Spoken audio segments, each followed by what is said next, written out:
যারা গণহত্যাকে অস্বীকার করে তারা কাকে ভিসা নিষেধাজ্ঞা দিল সেটা নিয়ে আলোচনার কিছু নেই বলে জানিয়েছেন আওয়ামী লীগ সাধারণ সম্পাদক ওবায়দুল কাদের। তিনি বলেন, গাজায় যেভাবে মানুষ হত্যা করা হচ্ছে তা হিটলারের নাশকতাকেও হার মানায়। বিকেলে 23 বঙ্গবন্ধু এভিনিউ আওয়ামী লীগের কেন্দ্রীয় কার্যালয়ে দলের সাংস্কৃতিক বিষয়ক উপকমিটি আয়োজিত সাংস্কৃতিক বৈচিত্র্যের সমৃদ্ধ স্মার্ট বাংলাদেশের অগ্রযাত্রা শীর্ষক আলোচনা সভায় তিনি কথা বলেন। ওবায়দুল কাদের আরও বলেন, বিশ্ব সংকটের প্রতিক্রিয়ায় এদেশের অর্থনীতিতেও পড়েছে রিজার্ভ, নিচে পড়েছে, দাম বেড়েছে নিত্যপণ্যের। এই সময় ভারতের রহস্যজনকভাবে ঝিনাইদহ 4 আসনের সংসদ সদস্যের মৃত্যুর ঘটনা নিয়ে বিএনপির নেতাদের বক্তব্যের সমালোচনা করেন সেতুমন্ত্রী। তো যারা গণহত্যাকে অস্বীকার তারা আমাদের কাকে নিষেধাজ্ঞা দিল, ভিসা নীতি প্রয়োগ করলো, সেটা নিয়ে আমাদের কোনো মাথা ব্যথা।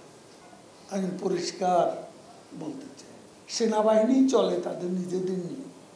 সেখানে যদি কেউ কোনো অপরাধ করে থাকে সেটা প্রমাণিত হলে কোনোদিনও ছাড় দেওয়ার লোক বঙ্গবন্ধুর করবে।